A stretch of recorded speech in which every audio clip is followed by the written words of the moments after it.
Bienvenue à vous, chers téléspectateurs, à la une de cette nouvelle page d'actualité.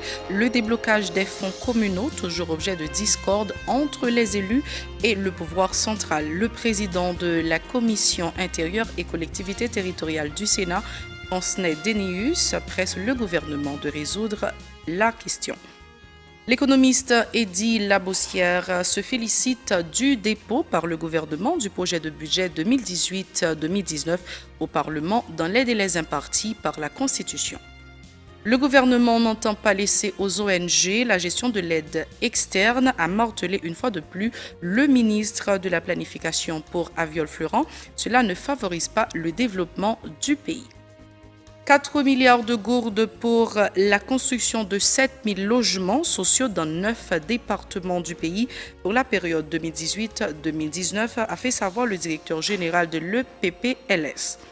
Dans l'international, 12 enfants piégés depuis 9 jours dans une grotte en Thaïlande ont été retrouvés lundi sains et saufs. Au Mexique, le candidat de gauche López Obrador remporte l'élection présidentielle de dimanche. Restez branchés, les détails c'est tout de suite.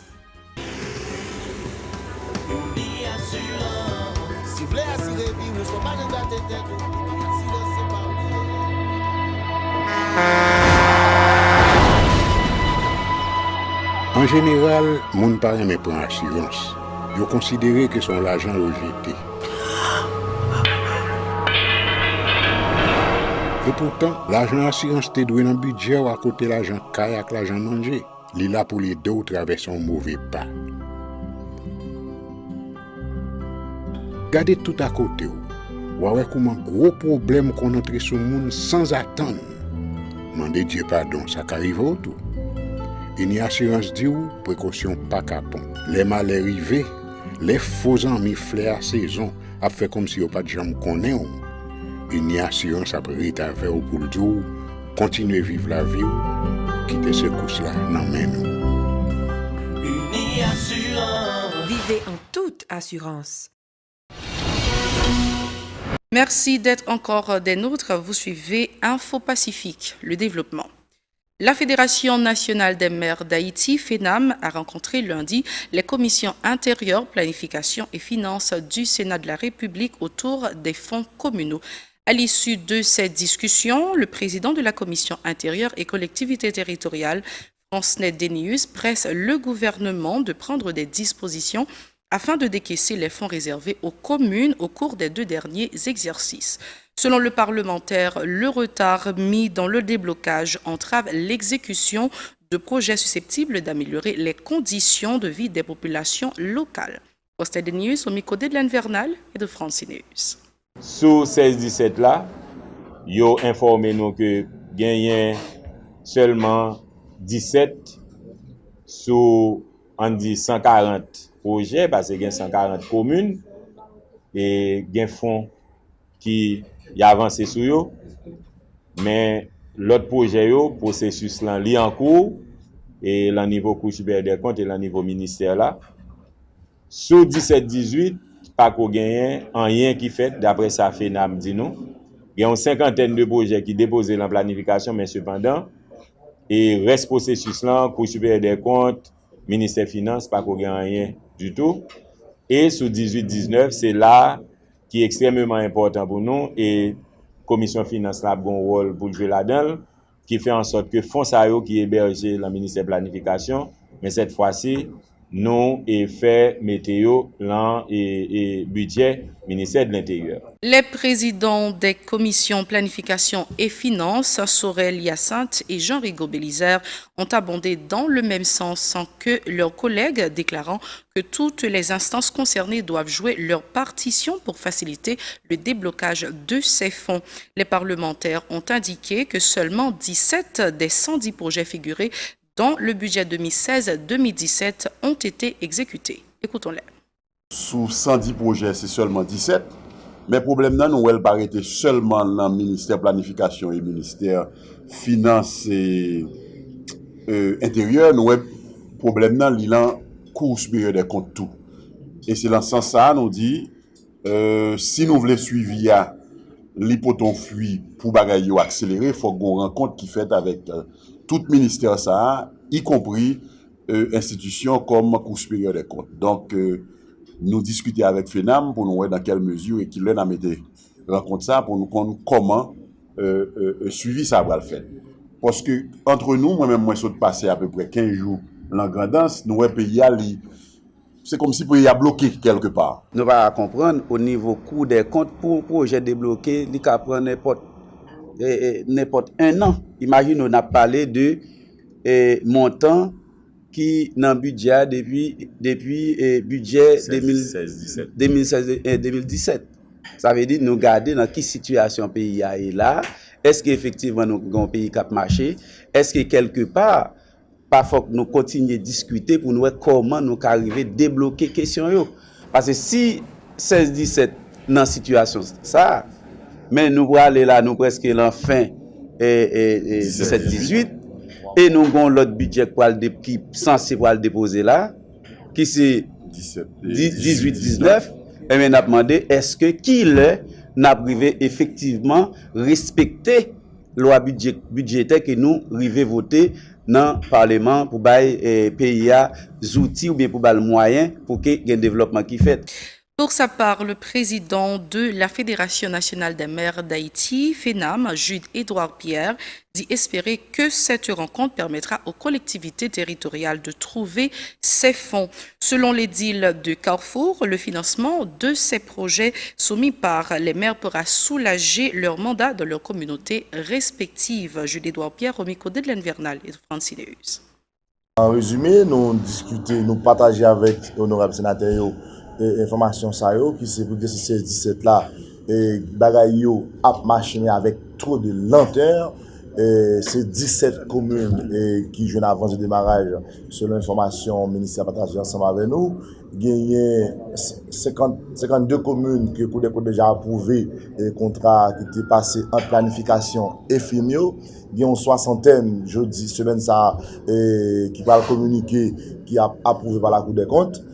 Nous pensons que pour ce 16-17, ça a pris trop de temps et j'en ai proposé la dernière fois, il faut que c'est convention cadre directement qui fait entre ministère de planification et Mério et que je dis à vous capable de faire en régie parce que lorsque vous faites en régie, il y a une pile d'étapes que vous éliminez et ça fait que l'agent de caisse a plus de facilité sous contrôle obligatoire de la Cour des comptes.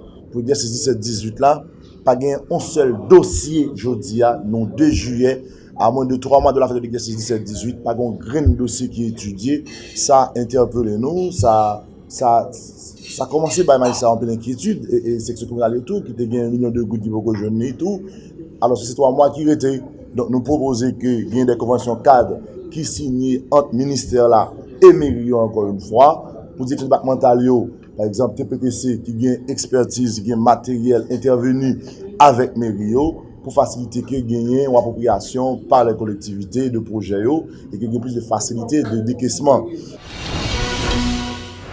L'économiste Eddy Labossière estime que le gouvernement a fait un pas dans la bonne direction en respectant le délai constitutionnel du 30 juin pour effectuer au Parlement le dépôt du projet de loi de finances 2018-2019. Toutefois, il qualifie d'anomalie le fait que l'exécutif a choisi la même date pour déposer le projet de budget rectificatif 2017-2018, ce qui ne facilitera pas le pouvoir de contrôle des parlementaires, a déclaré l'économiste. Eddy Labossière répond au téléphone à Naïma Michel. Bon, certainement, c'est un pas dans la bonne direction parce que, vous l'avez dit, la Constitution fait gouvernement obligation au 30 juin et date limite pour le dépôt du budget et le gouvernement respecter date constitutionnelle. Ça, parce que c'est déjà un pas dans la bonne direction. C'est pas une mauvaise chose. Parce que dans les années passées, on gagne, pour une passée 30 juin, dépôt budget a fait pour une raison ou pour une autre. Donc, là, un gouvernement quelconque respecter des délais, c'est déjà un pas, comme vous l'avez si bien dit, dans la bonne direction. On va prendre quoi, déposer budget et exercice suivant, et finir qu'on a déposé rectificatif, ça, déjà, on va soit anomalie. Évidemment, la loi n'a pas dit pas faire, non, mais c'est quand même anormal. Généralement, on dépose un budget rectificatif, l'arrivée dans mi-temps exercice là, à 6 mois de la fin de l'exercice. Donc, vous pouvez le mois d'avril comme ça, vous déposez un budget rectificatif. Vous comprenez? Parce qu'on prévoit, et budget rectificatif, vous déposez, généralement, on prévoit que vous êtes au poil à la hausse, ou encore, recettes à aller à la baisse, donc obligé de faire un budget pour le budget haïtien, le Parlement venu, quoi, exécutif a fini de préparer, déposer le budget, et que le gain aval qu'au supérieur des comptes, et que immédiatement, il a déposé dans le Parlement, ces parlementaires, pas de responsabilité, fait devoir par eux. Bon, malheureusement, la loi dit que le Parlement n'a pas d'impossibilité ni augmenter, ni réduire et budgétaire. Si le gouvernement met un montant de recettes dépenses et les parlementaires n'ont pas qu'à modifier, sauf que le cas de certain équilibre dans la répartition sur les budgets et à travers les institutions, à travers les ministères, à travers les départements géographiques du pays. Nous avons rééquilibré, mais le montant global là, en termes de recettes, en termes de dépenses, malheureusement, le Parlement n'a pas l'impossibilité de modifier. Quand le saut dépose un budget rectificatif pour l'ISM, on parle de 17-18, il faut évaluer avec les résultats qu'il baille. Par ailleurs, l'économiste encourage la réforme fiscale au niveau du gouvernement en vue de pouvoir collecter les fonds nécessaires au financement du budget de la République. Eddy Labossia préconise particulièrement une politique visant à encourager les contribuables à s'acquitter de leurs redevances envers le fisc. Ces déclarations. Bon, c'est pas, de toute façon, dans quelques domaines, dans quelques pays que ce soit, son budget va aller à la hausse, c'est cela toujours une bonne chose. Donc, ça a son lieu commun, c'est une bonne chose, oui. Non, mais est-ce que qu'on y allait à la hausse, vraiment? Est-ce que l'augmentation est justifiée? Côté on va joindre l'argent, ça, on veut faire à la hausse, et leur fin du côté on va joindre l'argent, ça, est-ce qu'on va le bien dépenser? Donc, ça explique que le budget a augmenté. Parce que peut-être qu'il y a des gens qui n'ont pas attendu que le budget a augmenté, baisser. Parce que le temps des gouvernements, avec un déficit budgétaire, déjà à 6 mois de l'exercice, de la fin de l'exercice, il est déjà dans 14 milliards de gouttes. Et les gens ils disent, le budget, ça va le déposer pour aller à la baisse. Donc, que le budget aille à la hausse. Mais c'est la grande question. Ça va expliquer que la hausse, est-ce que ça doit vouloir dire que le gouvernement pourra lancer les réformes fiscales pour augmenter plus d'argent, pour gagner plus d'argent, ça peut encaisser. Est-ce que le gouvernement pourra combattre contre le bon? Fraude fiscale, évasion fiscale, pour plus d'argent entrer dans la caisse. Donc, ou bien quoi, est-ce que le gouvernement va éliminer subventions pour qu'on base à EDH et à gasoline pour gagner plus d'argent, pour le dépenser dans d'autres activités, dans d'autres ministères ou à travers la République. Donc, par contre, ça doit le faire. En tout cas, de près, mais une budget à la hausse, dans un contexte morose comme ça de l'économie haïtienne, doit vouloir dire que le gouvernement n'a pas fait un effort pour lancer les réformes fiscales là. Bien que gros paquet de monde. Pour payer l'État, pas refuser de payer l'État et pas le faire payer. À partir de ce moment, le gouvernement vient plus recette parce qu'on connaît que désormais, on ne peut pas vraiment compter sur l'appui budgétaire de l'international. Vous comprenez? C'est cette question qui se pose. Si le gouvernement a décidé vraiment de lancer les réformes fiscales, parce que la finalité de la réforme fiscale, c'est de permettre que l'État haïtien arrive à ce qu'on appelle une fiscalité optimale. La fiscalité optimale se conçoit en regard du potentiel fiscal haïtien. Son potentiel est dans 300 milliards de gouttes. Ou on manque même dans deux budgets, ça va déposer à pas une qui vient à 150 milliards de gouttes en termes de recettes internes. Donc ça veut dire que l'État a décidé de faire un effort. Autre point à ce journal, le ministère de la Planification et de la Coopération externe, conjointement avec les responsables de l'Union européenne et d'autres partenaires internationaux, a organisé lundi à Pétionville un atelier de travail autour des questions liées à la coopération et la gouvernance de l'aide au développement. L'occasion pour le ministre de la Planification d'indiquer une fois de plus que l'aide externe doit être directement accordée au gouvernement au lieu de transiter par les organisations non gouvernementales. Selon Aviol Fleuran, cette disposition entre dans le cadre des efforts du gouvernement pour faciliter le développement du pays. Il est au micro de Jean-Marc Sondorcé. Éric Gernouel. Fait qu'on est que Haïti, désormais, il y a un nouveau paradigme de coopération et de gouvernance de l'aide au développement. Ça veut dire son pays qui décide pour tourner au pays émergent à l'horizon 2030. Et nous connaissons que CEA est présidé par le Premier ministre, avec le ministre du Plan comme vice-président, le ministre et l'ambassadeur de GIA comme vice-président également. Eh bien, nous avons posé, nous avons fait bilan de la coopération internationale, bilan des tables sectorielles, bilan des grandes avancées en matière de coopération et d'aide au développement. Et le président pays a tout, il a les grands axes du nouveau paradigme de coopération externe, en ce sens que nous demandons à ce que nous utilisions de manière prioritaire les canaux gouvernementaux, les structures gouvernementales, pour que l'aide la plus efficace, pour le capable d'aligner sur la déclaration de Paris, pour aider à l'y articuler autour des priorités de l'administration politique et pour le capable de joindre tout droit population haïtienne. Le représentant de l'Union européenne en Haïti, Vincent Degers, a déclaré qu'il ne voit pas d'inconvénient à cette démarche. Selon lui, il est impératif pour le gouvernement d'assurer la gestion de l'aide internationale. Il en a profité pour réitérer l'engagement de l'Union européenne à accompagner Haïti dans son processus de développement. Vincent Degers. Aujourd'hui, c'est un petit peu en direction des contribuables haïtiens, des contribuables mondiaux, c'est avec l'argent public, qu'il soit l'argent haïtien ou l'argent international, c'est de mieux combiner, de mieux faire travailler ensemble pour le rendre plus efficace sur le terrain. C'est ce que ces discussions aujourd'hui ont cherché à réaliser. Donc il faut voir comment est-ce qu'on peut améliorer notre efficacité. Cela, nous avons déjà fait un premier bilan qui veut dire que nous avons 327 projets qui sont déjà alignés sur les 7 axes prioritaires de l'État haïtien. Nous tentons de faire un bilan chiffré encore, et j'espère y voir d'ici quelques jours, pour bien démontrer qu'il y a déjà un alignement. Évidemment, toute notre aide ne va pas seulement sur ces 7 axes prioritaires, il y a des aspects transversaux, le changement climatique, la sécurité alimentaire et nutritionnelle, la réforme de l'État, par exemple, qui sont des éléments sur lesquels on travaille de manière transversale.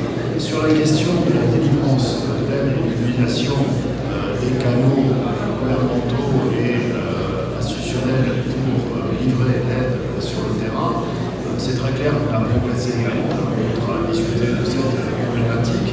Nous considérons qu'il y a une nécessité de progressivité dans ce processus. On ne peut pas se décréter du jour au lendemain. Il faut pour ça que l'État haïtien également renforce sa capacité, que ce soit sa capacité au niveau central, dans la définition des politiques, par exemple, la définition des politiques publiques concernées, mais aussi en termes de délivrance sur le terrain à travers le processus de déconcentration ou de décentralisation. Donc c'est tout un processus graduel, progressif, qui doit se mettre en place. On doit y travailler ensemble pour renforcer cette capacité de l'État et permettre effectivement cette appropriation, si je peux dire, sur le terrain également par les services autonome. Le directeur général de l'entreprise publique de promotion et logements sociaux, EPPLS, a annoncé la construction de 7000 logements sociaux dans 9 départements du pays, à l'exception du Sud-Est au cours de la période 2018-2019. L'ex-sénateur Yvon Buisseret, qui s'exprimait lundi au ministère de la Culture et de la Communication, a fait savoir qu'un montant de 4 milliards de gourdes est prévu pour l'exécution de ce projet. Selon lui, 2000 logements sont déjà en construction dans le sud et 424 résidences ont été livrées à des familles à Ouanamet et Terrier-Rouge dans le département du Nord-Est. Il est au micro de Nancy Constant et David Mercieuse. Pendant le mandat président Gouverneur là, qui est fini en 2022, eh bien, parmi perspectives et projets EPPLS, c'est arrivé à construire à travers le pays 20 000 logements. Dans total, pour 3 départements, Sud, Nip, Grandance, nous déjà avons un projet de 3300 logements pour l'année fiscale 2018-2019.